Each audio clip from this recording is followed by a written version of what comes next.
다 함께 하나님 말씀 보겠습니다. 창세기 28장 12절부터 15절까지의 말씀입니다. 창세기 28장 12절부터 15절까지의 말씀을 함께 보겠습니다.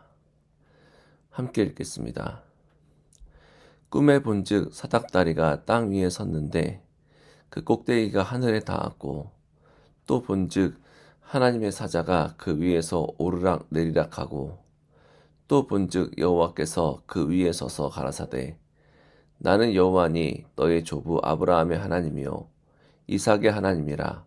너 누운 땅을 내가 너와 내 자손에게 주리니 내 자손이 땅의 티끌같이 되어서 동서남북에 편만할지며 땅의 모든 족속이 너와 내 자손을 인하여 복을 얻으리라. 내가 너와 함께 있어 내가 어디로 가든지 너를 지키며 너를 이끌어 이 땅으로 돌아오게 할지라. 내가 내게 허락한 것을 다 이루기까지 너를 떠나지 아니한지라 하신지라. 아멘. 오늘은 창세기 25장 28절의 말씀을 통해서 하나님께서 당신의 언약을 어떻게 이끌어 가시는지 함께 나누고자 합니다. 창세기 25장은 한 시대의 끝으로 시작합니다. 믿음의 조상 아브라함이 죽어 막벨라 굴에 장사됩니다. 하나님께 부르심을 받아서 약속의 땅을 떠났던 그 인생, 수많은 실패와 연약함 가운데서도 끝까지 하나님을 신뢰하고 믿었던 그 인생은 결국에 죽음 앞에서 멈춰서게 됩니다. 성경은 인간의 아무리 위대함이 있다 할지라도 그것을 과장하지 않습니다. 아무리 위대한 믿음의 사람이라 할지라도 죽음이라는 한계를 넘지 못하기 때문에 그렇습니다. 그러나 성경은 여기에서 중요한 전환을 보여줍니다. 아브라함은 죽었지만 하나님의 언약은 죽지 않았다라는 사실입니다. 성경은 짧지만 분명하게 말합니다. 아브라함이 죽은 후에 하나님이 그 아들 이삭에게 복을 주셨더라. 언약은 자동으로 이어지지 않습니다. 혈통 때문도 아니고 장자이기 때문도 아닙니다. 하나님께서 친히 복을 주셔서 언약을 이어가십니다. 바로 이것이 은혜입니다. 언약은 사람이 붙드는 것이 아니라 하나님께서 붙드시는 약속입니다. 그렇게 하나님의 복을 받은 이삭의 삶은 아브라함에 비해 매우 조용합니다. 큰 결단이나 극적인 사건은 많지 않습니다. 그러나 하나님은 그 조용한 이삭을 통해 언약을 이어가고 계십니다. 이는 우리의 신앙을 돌아보게 합니다. 우리의 믿음이 화려하지 않고 때로 흔들릴지라도 하나님의 언약은 우리의 상태에 따라서 흔들리지 않습니다. 하나님은 약속하신 것을 반드시 이루시는 분이십니다. 그 이삭과 리브가 사이에 쌍둥이가 태어나게 되었습니다. 이삭, 에서와 야곱입니다. 그런데 이 두 형제는 태중에서부터 서로 다투고 있었습니다. 리브가는 그 이유를 몰라 하나님께 묻자 하나님은 이렇게 말씀하십니다. 큰 자가 어린 자를 섬기리라. 이 말씀은 인간의 상식과 정면으로 충돌합니다. 장자가 우선이던 시대에 하나님께서는 둘째를 선택하십니다. 더 중요한 것은 이 선택이 두 형제가 태어나기도 전에 선이나 악을 행하기도 전에 주어졌다는 사실입니다. 이는 하나님의 선택이 인간의 행위에 대한 평가가 아니라 하나님의 주권과 은혜에서 비롯된 것임을 분명하게 보여줍니다.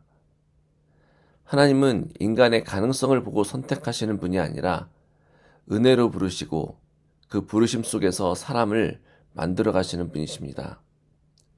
장성한 에서와 야곱의 삶 속에서 이 진리는 더욱 분명해집니다. 에서는 사냥을 잘하는 강한 사람이었고 야곱은 조용히 장막에 거하는 사람이었습니다. 어느 날 에서가 배가 고파서 집에 돌아왔을 때에 그는 팥죽 한 그릇에 자신의 장자의 명분을 동생 야곱에게 팔아버립니다. 그때 성경은 에서를 향해서 이렇게 평가합니다. 에서가 장자의 명분을 가볍게 여겼더라. 문제는 배고픔이 아닙니다. 하나님의 언약이 담긴 장자권을 가볍게 여긴 태도입니다. 반면 야곱의 모습도 결코 도덕적으로 칭찬받을 만하지 않습니다. 그는 모든 것에 계산적이고 집요했습니다. 자기가 갖고 싶은 것들은 무조건 가져야 했습니다. 그러나 중요한 분명한 한 가지가 있습니다. 그것은 야곱은 언약의 가치를 알고 있었다라는 사실입니다. 하나님은 야곱의 속임수를 정당화하지 않으셨지만 그가 언약을 사모하는 그 마음을 헛되이 보시지 않습니다. 오늘 이 말씀은 우리에게 깊은 질문을 던져줍니다. 우리는 하나님의 약속을 얼마나 무겁게 여기고 살아가고 있는가? 얼마나 중요하게 여기고 살아가고 있는가? 아니면 우리는 그냥 우리 삶 가운데, 우리 삶의 평안함 가운데 이 영혼의 가치를 쉽게 내려놓고 있는가를 돌아보게 한다는 것입니다. 이삭이 늙어 눈이 어두워졌을 때 그는 에서를 축복하려 합니다. 그러나 리브가는 하나님의 말씀을 기억하고 야곱이 축복을 받도록 또 계략을 세웁니다. 이 장면은 성경에서 가장 불편한 장면 중 하나입니다. 거짓과 속임수, 또 가족 간의 갈등이 적나라하게 드러나기 때문에 그렇습니다. 성경은 결코 이 이야기를 미화하지 않습니다. 오히려 이 사건을 통해서 한 가지를 분명히 보여줍니다. 하나님의 언약은 인간의 도덕적인 상황, 도덕적인 그런 성품에 의해서 이루어지지 않는다라는 것입니다. 이삭도 연약하고 리브가도 연약하고 야곱도 모두 연약합니다. 그러나 하나님께서는 인간의 이 연약함을 뚫고서라도 하나님 자신의 말씀을 이루십니다. 이것이 은혜입니다. 은혜는 인간이 자격을 갖추었기 때문에 주어지는 보상이 아니라 하나님께서 약속하셨기 때문에 주어지는 선물이라는 것입니다. 이것 때문에 형 에서의 분노를 통해서 야곱은 도망자가 됩니다. 그는 가진 것이 없습니다. 터덜터덜 자신의 삼촌 라반의 집에 걸어가고 있습니다. 홀로 광야에서 돌을 베고 잠을 자게 됩니다. 바로 그때 가장 외롭고 어렵고 힘든 가장 낮은 자리에 하나님께서 그를 찾아오십니다. 베델에서 야곱은 하늘에 닿은 사닥다리와 그 위를 오르락내리락 하는 천사를 보게 됩니다. 그리고 하나님 말씀하십니다. 내가 아브라함에게 또 이삭에게 준 그 언약을 너에게 주겠다. 야곱은 이 순간까지 하나님을 적극적으로 찾지 않았습니다. 그는 회개도 하지 않았습니다. 결단도 하지 않았습니다. 그는 그저 도망자였습니다. 그러나 하나님은 먼저 찾아오셔서 말씀하십니다. 내가 너와 함께하겠다. 너를 떠나지 않겠다. 약속한 것을 다 이루기까지 너를 지키겠다. 이것이 바로 복음의 본질입니다. 하나님은 준비된 사람을 부르시는 것이 아니라 부르신 사람을 준비시키신다라는 것입니다. 창세기 25장부터 28장은 한 가족의 갈등과 실패의 기록이 아닙니다. 이 말씀은 은혜의 역사입니다.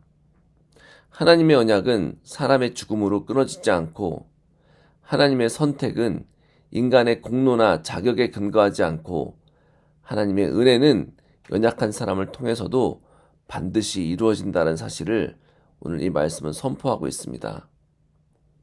야곱의 이야기는 결국 우리의 이야기입니다. 우리 또한 종종 두렵고 계산적이며 도망치고 싶은 존재들입니다. 그러나 하나님께서는 그런 우리를 외면하지 않으시고 약속하신 언약을 끝까지 이루어 주시는 분이십니다. 오늘 이 새벽에 우리의 삶이 흔들릴지라도 하나님의 언약은 흔들리지 않음을 믿으며 내가 너와 함께 하신다고 하신 그 약속의 말씀을 붙들고 하루를 시작하는 저와 우리 성도 한 사람 한 사람 되시기를 간절히 소망합니다. 기도하겠습니다. 주님 감사합니다. 오늘 이 말씀을 통해 하나님의 언약의 은혜는 계속해서 우리의 삶 가운데 흐름을 고백하며 또한 선포합니다. 하나님, 우리의 모습과 도덕적인 생각과 또 우리의 환경과 상관없이 하나님께서는 하나님의 선택한 자들을 하나님의 사람으로 만들어 가시는 것을 함께 나누었습니다. 하나님 이 말씀을 통해 다시 한번 우리가 은혜를 깨닫게 하여 주시고 주의 말씀을 더욱더 붙들고 부르짖어서 살아계신 하나님께서 우리를 향한 그 놀라운 뜻들을 바라보며 이루어갈 수 있도록 주님 인도하여 주옵소서. 우리는 부족하고 연약하지만 우리의 모습과 상황 때문이 아니라 환경 때문이 아니라 하나님께서 이루어 가심을 고백하며 다시 한번 선포하며 믿고 의지하여 주께서 주신 말씀 안에서 살아가는 우리 귀한 상소교회의 성도 될 수 있도록 주님 붙들어 주옵소서. 모든 것을 감사드리며 예수님의 이름으로 기도하였습니다. 아멘.